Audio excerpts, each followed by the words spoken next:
Assalamualaikum warahmatullahi wabarakatuh. Saya Arif Fitriana. Di sini saya akan mempresentasikan penyakit hipotiroid. Nah, jadi hipotiroid ini adalah kondisi di mana kelenjar tiroid tidak menghasilkan hormon tiroidnya cukup. Nah, jadi bentuk kelenjar tiroid seperti kupu-kupu ya, teman-teman. Oke, selanjutnya ada penyebabnya. Yang poin pertama adalah penyakit autoimun. Nah, kenapa dari autoimun ini bisa menyebabkan hipotiroid? Karena sistem kekebalan tubuh yang menyerang kelenjar tiroid yang menyebabkan hipotiroid, teman-teman. Nah, yang kedua, kerusakan kelenjar tiroid.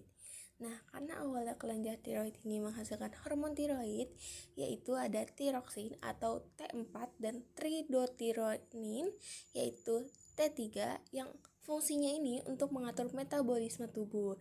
Jadi, kalau kelenjar tiroidnya mengalami kerusakan, otomatis produksi hormonnya berkurang juga, sehingga fungsi dari metabolisme tubuh menjadi terhambat. Nah, yang poin ketiga ada dari kekurangan yodium. Nah, karena yodium itu merupakan penyebab utamanya nih teman-teman dari penyakit hipotiroid.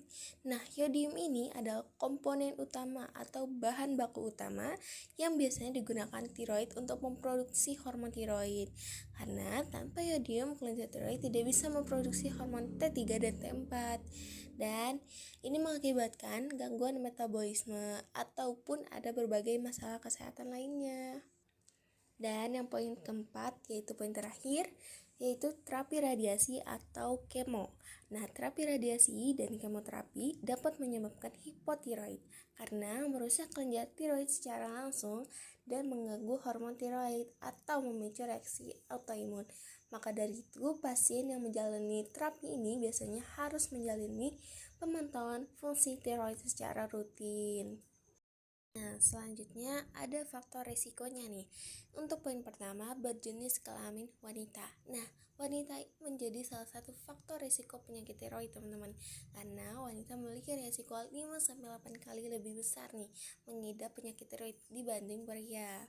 Hal tersebut dikarenakan kinerja kelenjar hormon tiroid berkaitan erat atau bisa kita bilang bekerja sama dengan hormon estrogen. Jadi bisa sangat berpengaruh dari hormon estrogennya, sistem kekebalan tubuh yang lebih aktif, dan faktor genetik. Oleh karena itu, penting bagi wanita untuk melakukan pemeriksaan fungsi tiroid secara rutin. Nah, untuk poin kedua yaitu memiliki keluarga dengan riwayat penyakit tiroid. Nah, hipotiroid bisa bersifat keturunan, teman-teman, karena adanya gen yang diwariskan dalam keluarga kita, terutama yang terkait dengan fungsi tiroid dan penyakit autoimun. Nah, jadi jika ada riwayat keluarga dengan hipotiroid, penting untuk kita melakukan pemeriksaan fungsi tiroid secara rutin untuk mendeteksi ini dan mengelola kondisi ini lebih awal. Nah, poin ketiga, memiliki penyakit autoimun. Nah, ini namanya Hashimoto tiroid, yang artinya ketika sistem kekebalan tubuh kita menyerang kelenjar tiroid, jadi dia juga menghambat produksi hormon tiroid. Nah, untuk poin yang keempat, pernah menjalani operasi tiroid. Nah, karena pas operasi itu menghilangkan sebagian atau seluruh kelenjar tiroid yang tadinya tugasnya dia memproduksi hormon tiroid T3 dan T4. Nah, tanpa jaringan tiroid yang tidak cukup, tubuh tidak dapat menghasilkan hormon tiroid, teman-teman, dalam jumlah yang seharusnya, dan akhirnya menyebabkan hipotiroid. Nah, untuk poin yang terakhir, menerima tindakan radiasi ke leher atau dada bagian atas. Radiasi ke leher atau dada bagian atas itu dapat meningkatkan resiko hipotiroid karena radiasi itu dapat merusak kelenjar tiroid secara langsung atau mengganggu kerjanya produksi hormon dari tiroidnya, teman-teman. Oke, selanjutnya gejala hipotiroid. Nah, yang pertama, mudah lelah. Mudah lelah juga merupakan salah satu gejala utama dari hipotiroid karena tubuh mengalami penurunan metabolisme akibat kurangnya hormon tiroid. Nah, hormon tiroid T3 dan T4 ini fungsinya berperan penting dalam mengatur energi, metabolisme, dan fungsi berbagai organ lainnya. Nah, termasuk otot, otak, dan jantung. Nah, ketika kadar hormon tiroidnya rendah nih, sel-sel tubuh tidak dapat bekerja dengan optimal sehingga menyebabkan kelelahan yang terus-menerus. Nah, untuk yang kedua, sensitif dingin. Sensitif terhadap dingin adalah salah satu gejala utama hipotiroid, teman-teman, karena hormon tiroid ini berperan dalam mengatur suhu tubuh dan metabolisme. Ketika kadar hormon tiroid rendah, tubuh tidak dapat menghasilkan panas dengan efisien, sehingga penderitanya juga lebih mudah merasa kedinginan, bahkan dalam suhu yang normal bagi orang lain.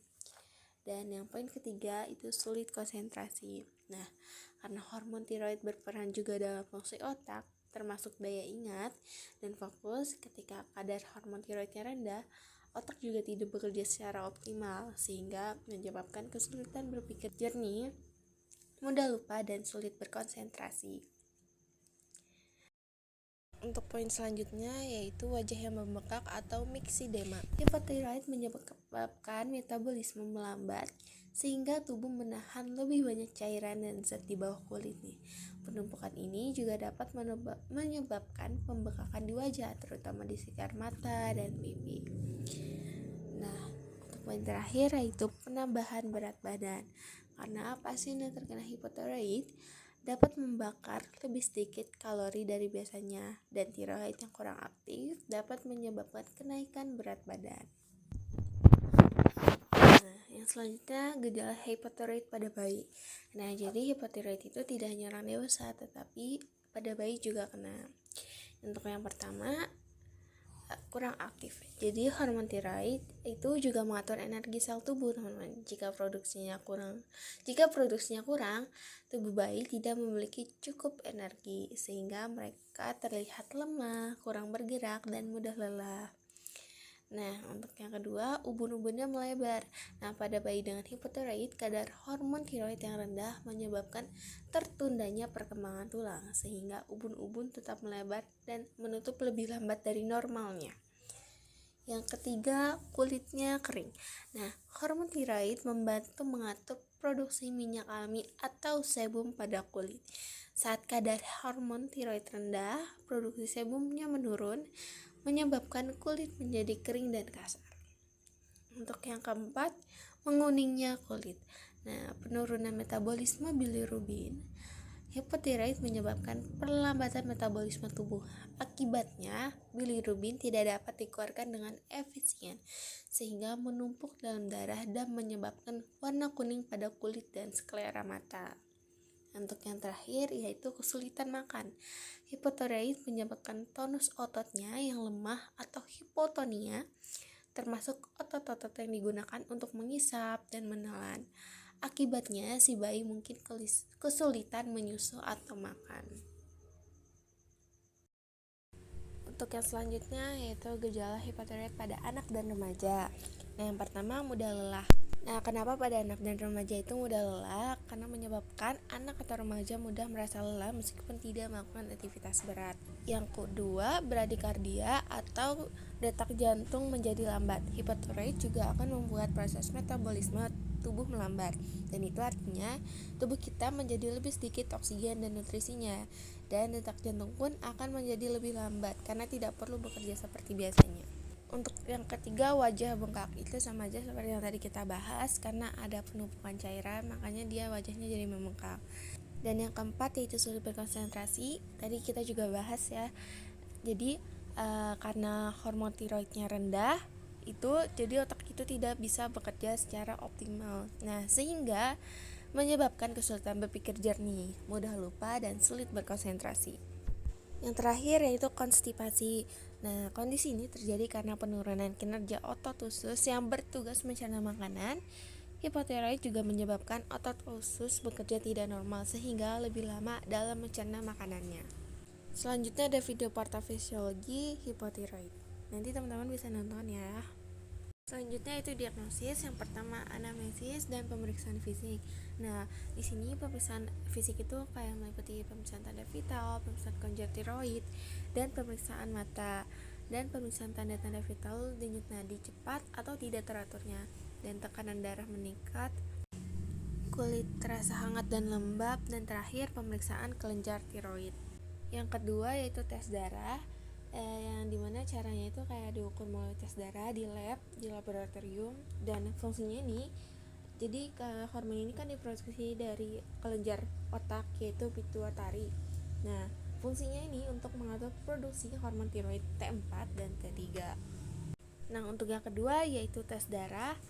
Jadi nanti diukur melalui tes darah di laboratorium, dan fungsinya karena hormon ini diproduksi dari kelenjar otak yaitu pituitari. Fungsinya ini untuk mengatur produksi hormon tiroid T4 dan T3. Nah, yang artinya TSH, kalau misalnya TSH-nya tinggi itu menandakan hipotiroid atau kelenjar tiroidnya kurang aktif. Kalau misalnya TSH-nya rendah, menandakan hipertiroid atau kelenjar tiroid terlalu aktif. Nah, yang T4 itu tiroksin, itu juga diukurnya melalui darah, dan fungsinya ini karena T4 ini hormon yang paling utama yang diproduksi kelenjar tiroid, dan nantinya akan dikonversi atau dibagi menjadi T3. Dan jadi kalau misalnya T4 rendah terus TSH-nya tinggi itu hipotiroid, dan kalau misalnya T4-nya tinggi dan TSH-nya rendah itu menjadi hipertiroid. Dan selanjutnya T3 atau triiodothyronin, itu sama juga teman-teman diceknya melalui darah, dan ini tuh hormonnya sebagai bentuk hormon tiroid yang lebih aktif dibandingkan dengan T4 atau hormon yang sebelumnya. Nah, jadi kalau misalnya hormon T3-nya ini tinggi, itu maknanya hipertiroid. Kalau misalnya T3-nya rendah, itu bisa terjadi hipotiroid. Dan yang terakhir itu tes antibodi tiroid, itu sama juga dicek melalui tes darah juga, dan kalau misalnya antibodinya tinggi, berarti ada kemungkinan penyakit autoimun tiroid. Dan yang ketiga itu USG tiroid, dan jadi caranya itu sama aja seperti kita USG pada umumnya. Yang pertama itu nanti gel transparan itu dioleskan di leher untuk membantu gelombang suara menembus kulit, dan dokter atau sonografer nantinya menggunakan probe USG atau transducer yang digerakkan di sekitar leher untuk menangkap gambar tiroidnya. Dan yang ketiga, pasien diminta untuk melihat pergerakan tiroid ini dengan lebih jelasnya.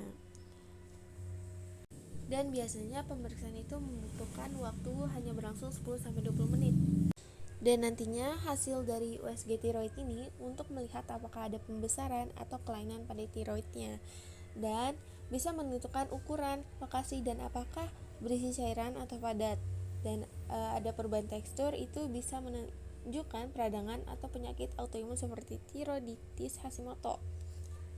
Dan lihat aliran darahnya juga nih. Nah, kadang dilakukan untuk melihat suplai darah ke kelenjar tiroid. Biopsi tiroid adalah prosedur yang mengambil sedikit sampel sel dan cairan dari kelenjar tiroidnya. Jadi nantinya biasanya dokter akan menyarankan untuk dibiopsi yang memiliki nodul tiroid. Jadi nodul tiroid ini tuh benjolan padat atau berisi cairan kecil yang dapat terbentuk di kelenjar tiroid gitu. Jadi nodul tiroid ini ada yang bersifat jinak dan beberapa ada juga yang bersifat ganas. Selanjutnya, komplikasi hipotiroid. Yang pertama itu nyeri sendi. Nah, nyeri sendi ini bisa menjadi salah satu komplikasi dari hipotiroid karena adanya gangguan metabolisme yang dimana bisa mempengaruhi otot, sendi, dan jaringan ikat. Yang kedua itu obesitas. Nah, kenapa obesitas ini bisa mempengaruhi hipotiroid? Karena ada beberapa faktor yang saling berkaitan. Yang pertama, metabolismenya yang melambat. Nah, hormon tiroid juga berperan untuk mengatur laju metabolisme nih.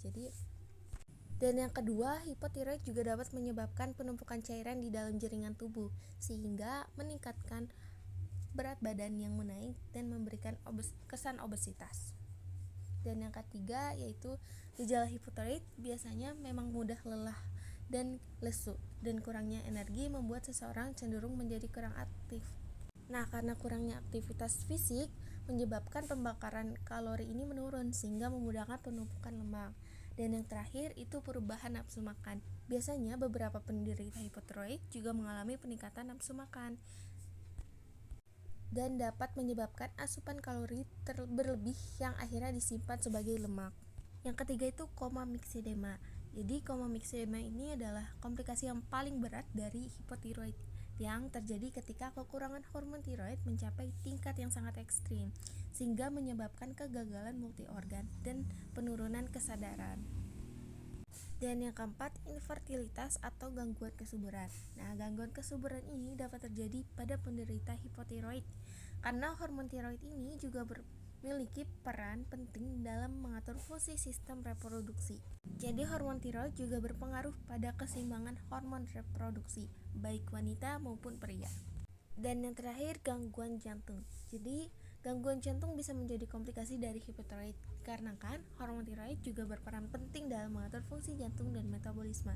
Jadi ada di mana hormon tiroid yaitu terutama T3 yang fungsinya itu meningkatkan kecepatan denyut jantung dan kekuatan kontraksi otot jantung. Jadi kalau misalnya kadar hormonnya rendah bisa menyebabkan penurunan denyut jantungnya.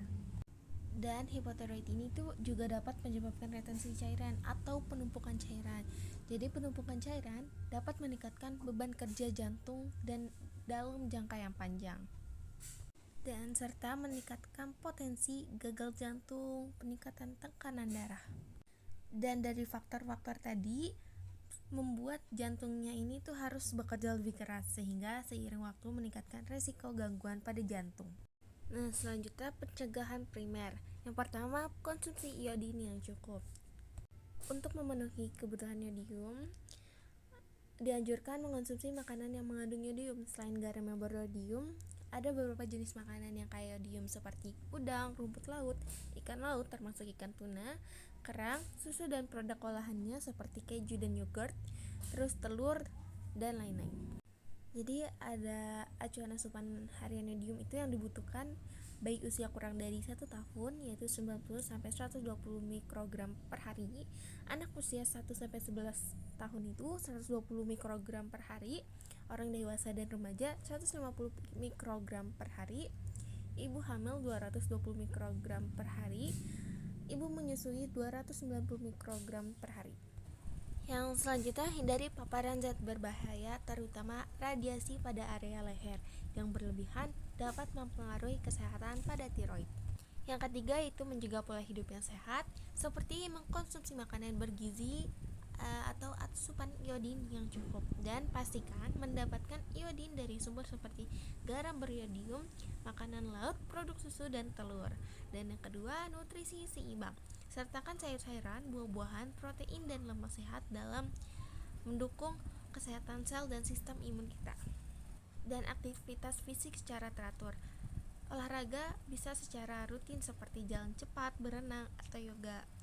Aktivitas fisik juga membantu meningkatkan metabolisme kita, sirkulasi darah, dan mengurangi penumpukan lemak yang bisa mengganggu fungsi tiroid. Dan kalian juga bisa teknik merelaksasi atau meditasi, pernapasan dalam, atau aktivitas lain yang dapat membantu mengurangi stres karena stres kronis dapat mengganggu keseimbangan hormon termasuk hormon tiroid. Dan istirahat yang cukup. Pastikan mendapatkan tidur yang berkualitas setiap malam untuk membantu tubuh pulih dan menjaga keseimbangan hormonal.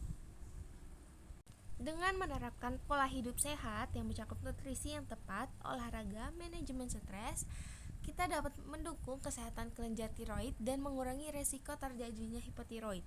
Selanjutnya, pencegahan sekunder. Yang pertama, melakukan pemeriksaan tes darah hormon tiroid, yaitu seperti thyroid stimulate hormone atau TSH, tiroksin atau T4, triodotironin atau T3, dan mengecek antibodi tiroid. Yang kedua, yaitu mengkonsumsi obat levotiroxin. Levotiroxin ini adalah obat yang digunakan untuk mengatasi kurangnya kadar hormon tiroid di dalam tubuh. Nah, obat ini juga hanya boleh digunakan berdasarkan anjuran dokter. Nah, jadi hormon tiroid diproduksi oleh kelenjar tiroid. Kekurangan hormon tiroid dapat menyebabkan gangguan metabolisme sehingga timbul keluhan seperti mudah lelah, sembelit, kurang kering, atau mudah lupa. Dan oleh karena itu, jika jumlahnya dalam tubuh kurang, hormon tiroid perlu diganti dengan obat yang berisi hormon buatan. Dan levotiroxin juga merupakan hormon tiroid buatan yang bekerja dengan cara menambah kadar hormon tiroid yang kurang.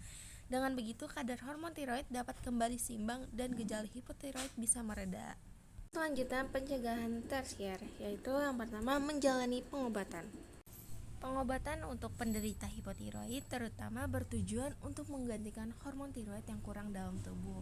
Nah, pengobatannya ini bisa meliputi terapi pengganti hormon tiroid atau mengonsumsi obat utama yaitu tadi yang kita bahas, levotiroxin. Nah, karena obat levotiroxin ini Obat yang paling umum digunakan untuk menggantikan kekurangan hormon tiroid dan menjalankan pola gaya hidup yang sehat. Bisa dari nutrisi, mengonsumsi makanan bergizi dengan asupan iodin yang cukup, serta nutrisi lain seperti selenium dapat mendukung fungsi dari tiroid. Dan dengan aktivitas fisik juga, yaitu dengan olahraga yang teratur. Yang selanjutnya yaitu pemeriksaan secara berkala atau pemeriksaan rutin. Pasien perlu menjalani tes darah secara berkala untuk mengukur kadar TSH dan T4-nya. Nah, fungsinya memastikan dosis yang diberikan apakah tepat atau tidak. Atau bisa dengan cara screening tiroid juga. Nah, jika kalian memiliki riwayat gangguan tiroid dalam keluarga atau mengalami gejala seperti kelelahan atau kenaikan berat badan atau kulit kering, sebaiknya lakukan pemeriksaan fungsi tiroid secara berkala. Dan itu dia presentasi dari saya. Sekian, terima kasih. Wassalamualaikum warahmatullahi wabarakatuh.